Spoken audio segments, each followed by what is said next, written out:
Hello, and welcome to Graphs for Data Science with NetworkX. My name is Bruno Gonçalves, and today I'm going to talk to you a little bit about how you can use graphs and graph theory to analyze your large datasets and to get insights on your datasets. I write a Substack blog called Graphs for Data Science, where you can find more information about everything that I'm going to cover here today.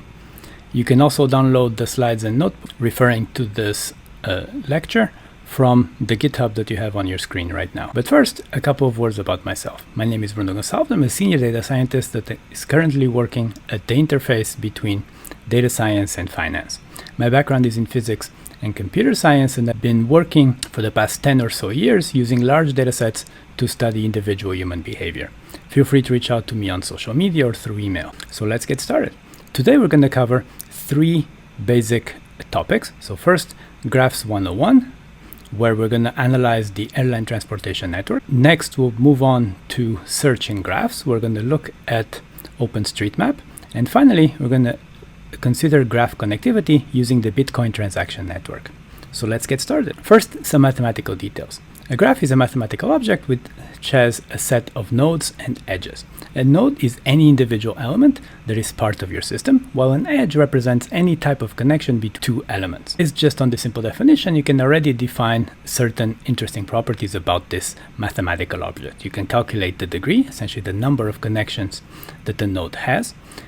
You can have a weighted edge, meaning that the edge, the connection, has some weight associated with it. This can correspond to capacity, to width, length, time of travel, any type of numerical information that is associated with that specific connection.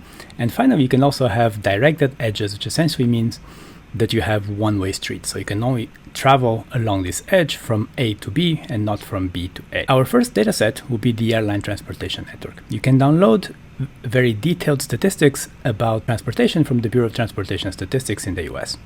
In particular, we're going to be focusing on the T100 domestic segment table that essentially contains information about all the trips occurring between pairs of airports served by US carriers. The dataset comes as a set of CSV files, which you can easily load as a data frame in Pandas. Each row of this data frame corresponds to an individual flight, meaning one individual airplane at a given day and time traveling from airport A to airport B, which means that we have a lot of repeated edges, but we can easily aggregate the information to collapse and have just the total values, just the unique sets of edges. Associated with each edge, with each flight, we also have the number of passengers that traveled in that specific flight and that specific day at that specific time. When we collapse, we just get the total number of passengers. In particular, our dataset covers the entirety of 2019, so that we'll have total numbers of passengers traveling between origin and destination over the course of 12 months. The edges, of course, are directed and weighted because we have the number of passengers traveling the edge, so we have a weighted directed graph. We also have the coordinates of each node, so the coordinates of each airport with some precision and with latitude and longitude that we're visualizing here. And as you can see, it covers not only the continental United States, but also Alaska, Hawaii, Puerto Rico, and so on. In particular, we're going to be focusing, just for simplicity, on the continuous 48 states, which I'm highlighting here. The edges between these airports are just the flights that connect them. From this simple network definition, we can compute also the degree, but also the degree distribution. So the probability that if you pick a node at random, it will have a certain degree. And when we look at the in and the out degree, so here we're distinguishing, because the network is directed, between incoming edges and outgoing edges. We see that degree distribution in both cases follows a power law-like behavior, where you have, when plotted on a log-log scale, this linear trend going from low degrees all the way up to very high degrees. So you can have few airports that have several hundred connections, several hundred flights, while most airports have just one or two connections. Naturally, the in degree and the out degree are strongly correlated, so they're strongly related to one another. Of course, this gives us already information about what type of system we have, about what type of constraints our system is subject to. In particular, this means that there are no dead-end airports, essentially meaning that there's no airports in which you can fly to, but there's no flights out of, right? So every time you have a flight in general, you have a flight out as well, although of course not always. You do have cases where airplanes just travel in circle over a sequence of airports. The edge weight, as we mentioned, is the number of passengers traveling between these airports, so it corresponds to the connection strength. In other cases, the edge weight can also be the connection frequency, how many flights per day, for example. It could correspond to physical distance, what the flight time is, and so on. So you can already see that depending on what you're interested in, even from the same dataset, you can extract different types of graphs or graphs containing different sets of information. We can also define the node strength. So this is essentially the weighted version of the degree. And instead of counting the number of connections, either incoming or outgoing, we're counting how many passengers, so what is the total weight that we have on the incoming connections and the outgoing connection. What we see here is the distribution of weight, so the probability that if you pick an edge at random, you will have a specific weight.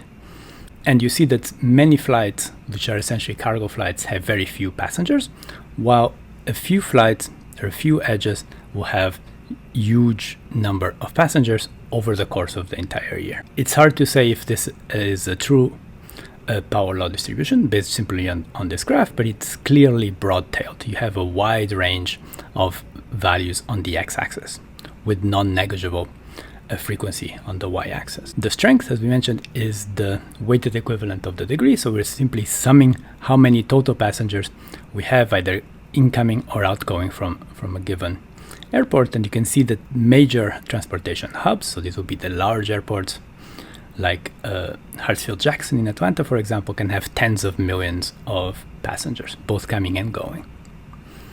And of course, the number of incoming passengers and the number of outgoing passengers is very closely related to one another. Of course, the reason is that you typically don't have very large fluxes of people moving from one city to the other and not traveling back. Most flights will be return flights. And finally, we can look at the degree strength correlation. So this is essentially meaning, do airports that have a higher number of connections also have a proportionally higher number of passengers traveling in and out? And you can see that the dependency exists, so there is a clear semi-analytical relationship between one and the other, but it's far from being linear. It's far from being trivial.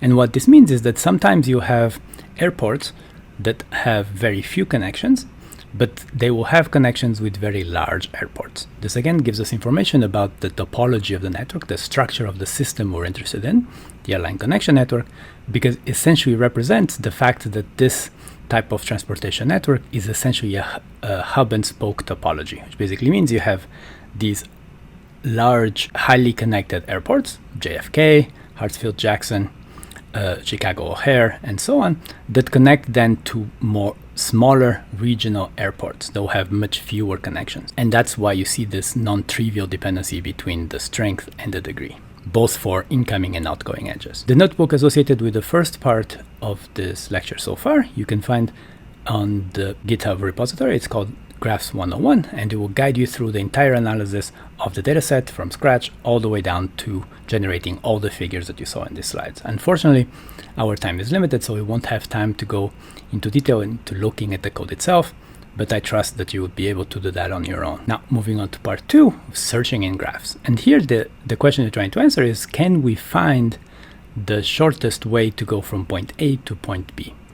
Our dataset for this specific case study will be the Openstreetmap. You might be familiar with Wikipedia. Openstreetmap is essentially the same thing, but for maps. It allows people to go and edit detailed geographical information that contains, in particular, roads and intersections and paths and so on, with a lot of detail embedded in each node and each edge. Here, essentially, each road corresponds to an edge. An intersection, or a point of interest at least, will be associated with a node. So you can see that you have essentially a graph that represents real space, the way you move and navigate either within a city or within a country. In particular, we're going to be using the OSM-NX, which is a Python library that essentially interacts directly with the OpenStreetMap database and returns a NetworkX object, NetworkX graph object that we are able to manipulate and handle very easily. And you can see here in this simple code snippet how easy it is to extract the complete graph information about a specific location. In this case, Manhattan in New York, where I live. With these 3 lines of Python code, you're able to get an object with several thousand nodes and edges that gives you complete information about how to drive within Manhattan. As I mentioned, the question we're trying to answer here is, can we figure out how to go from one node in the graph to another node in the graph? In this specific case, what that means is, can we get driving directions from one location to another location within the island of Manhattan? There's many algorithms that answer this. You might be familiar in particular with breadth first search and depth first search, which are common in computer science, and also Dijkstra's algorithm, which essentially is a weighted version of breadth first search. Gradually expands the shells, taking into account the weights along the edges. In our specific case, the weight on each of the edges is simply the length of that piece of road, so that you can find exactly the path that minimizes the distance between 2 locations. Dijkstra's algorithm, as you might be familiar, was introduced by Dijkstra in 1956. He's a Dutch computer scientist, and it is able to find the shortest path between any source node and every other node in the graph, as long, and this is one important constraint, there are no negative weights in the graph. Of course, in this specific case that we're interested in, the Openstreetmap, there are no streets with a negative distance. Essentially, the way the algorithm works is you start with one node, in particular the seed node. You check all the neighbors of your node. You find the node that has the smallest current distance to the origin, to your seed node, and you use that to update the distances to all of the seed node's neighbors. And you keep repeating this process until you reach the destination, or you've found the distance to every other node. Here you're guaranteed to always find the shortest distance, because at each step you're always starting with a node that is the closest to the origin, and then using that node as a way of updating the next iteration. Dijkstra's algorithm assumes that your graph is weighted, so every edge has a non-negative value, non-negative distance essentially. The weights have to be positive, and it's essentially always trying to find the shortest path between 2 locations. So here we have on the right hand side a quick example where we're going from one location, the World Trade Center in southern Manhattan, to Columbia University in northern Manhattan. The algorithm simply finds the shortest path to go from one to the other. It essentially just takes a highway along the edge of the island. If the graph is unweighted, you can cheat a little bit. You can simply say that every edge has the same weight, as weight of 1, and Dijkstra's algorithm essentially reduces back to breadth first search. One interesting detail about the Openstreetmap dataset is that for each edge, it also provides us with the bearing. And what we mean by the bearing is simply the angle with respect north, to the north direction, that street is in. So you can check exactly which direction you're moving, right? More to the north, more to the east, more to the west. And by simply checking the difference between directions, every time you reach a new node, as I'm highlighting here in this piece of code, you can check if you're turning around, if you're turning to the right, if you're turning to the left. And this is enough essentially for you to turn Dijkstra's algorithm and the information in Openstreetmap into turn-by-turn directions that allow you to navigate the city. As before, you can find the notebook that works through this example in the GitHub repository, and the notebook itself is called Searching in Graphs. Now we're ready to move on to the third and final piece of our presentation, graph connectivity. We all know that graphs are not all connected, which basically means that you can have nodes that are not directly connected to other nodes, so pieces of the graph that are completely isolated. To look at this, we're going to be using the Bitcoin transaction network. Bitcoin, as you might be familiar, is a cryptocurrency. It was introduced by Satoshi Nakamoto in 2009, so right after the financial crisis in 2008, and it was essentially the first peer-to-peer blockchain cryptocurrency, which essentially means completely decentralized and anonymized. It's still the dominant cryptocurrency. It currently has a market capitalization of almost $900 billion, which which is a huge amount of money, and it still accounts the overwhelming majority of the market capitalization of all the cryptocurrencies, even though there's several thousand of them now. In particular, we're going to use a Kaggle transaction dataset. So this is a partial transaction dataset that covers a few days and a few million transactions occurring between November 2014 and January 2016 in different slices. Each of the slices has 1.5 million transactions. We're going to be using one of those slices. So of course, all our results will be dependent on the fact that we're looking at a tiny slice of the dataset itself, but you can always extend it to a larger sample, a larger piece of the transaction network. It will just take longer to run and require more memory. A quick primer on the blockchain. Each block essentially contains information about all the previous blocks and a set of transactions that were included in that block. The magic of the blockchain is that you cannot modify a block after it's been included in the blockchain without having to modify every single block afterwards. Each block contains a large number, sometimes several hundreds or several thousand transactions. Each transaction you can consider to be a node that has certain amounts of Bitcoin coming in through incoming edges and different amounts of Bitcoin going out through outgoing edges. The inputs essentially for every transaction are just outputs from a previous transaction. And of course, the outputs from this transaction will be the inputs for a future transaction. Any difference in terms of total value between the inputs and the outputs is considered to be a fee that is paid to the person or persons that validate the block, that mine the Bitcoin essentially. Now, you can already see how these set of transactions will build a graph.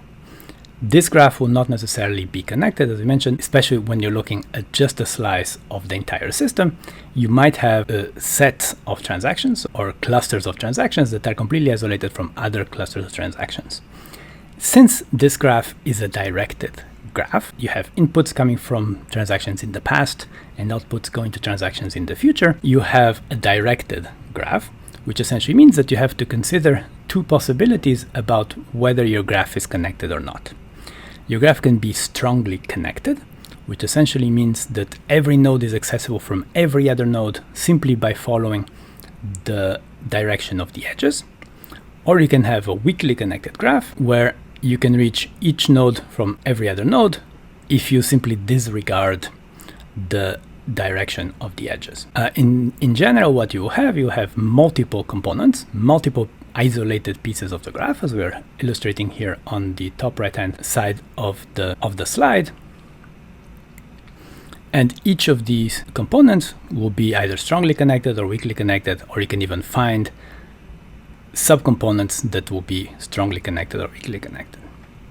So let's look at a simple example. So this is a simple network with just about 17 individual nodes. You have two components, right? You have two pieces that are completely isolated. When you look for weakly connected components, essentially you're looking for nodes that can be accessed from every other node within the component if you ignore the direction of edges. What that means is you're looking for isolated components. So here you immediately find two, the blue one and the purple. On the other hand, if you ask and you use an algorithm to identify strongly connected components, it's going to essentially subdivide each of the weakly connected components into smaller subcomponents that here we're representing with each of the individual colors. So now, in addition to just blue and purple, you also have green, orange, yellow, pink, and so on. Now, when you apply this type of algorithms to the Bitcoin transaction network, in particular when you apply the weakly connected component algorithm, what you identify are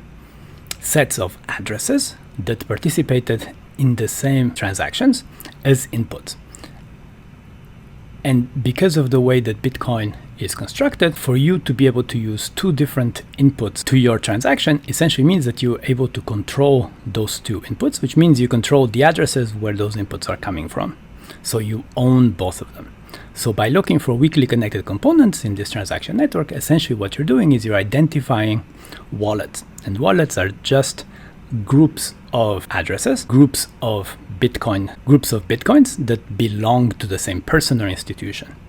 And you can see here, simply by looking at the distribution of component size, that most individuals, at least in our snapshot, have only one or two addresses, While on the other hand, you have some whales that are able to control tens of thousands of addresses. These, of course, will correspond to very wealthy individuals, to exchanges that handle actually transactions for their customers, and so on. You can also see how half of the addresses belong to components of size less than 10, while the other half belong to weakly connected components that are extremely large, or going as far as being as 100,000 addresses. And this, again, now I'll remind you, is in our small slice of the Bitcoin transaction network that covers only 1.5 million transactions. The final notebook is in the GitHub repository, just like the other two. And just before we finalize, I sincerely hope you have enjoyed this talk. I'm looking forward to hearing any thoughts or questions you might have. I would again suggest you subscribe to the Graphs for Science Substack. You have the link on the top right-hand corner of the slide. And of course, don't forget to download the Jupyter Notebooks and slide deck from GitHub. And feel free to reach out on social media or through email. Thank you so much.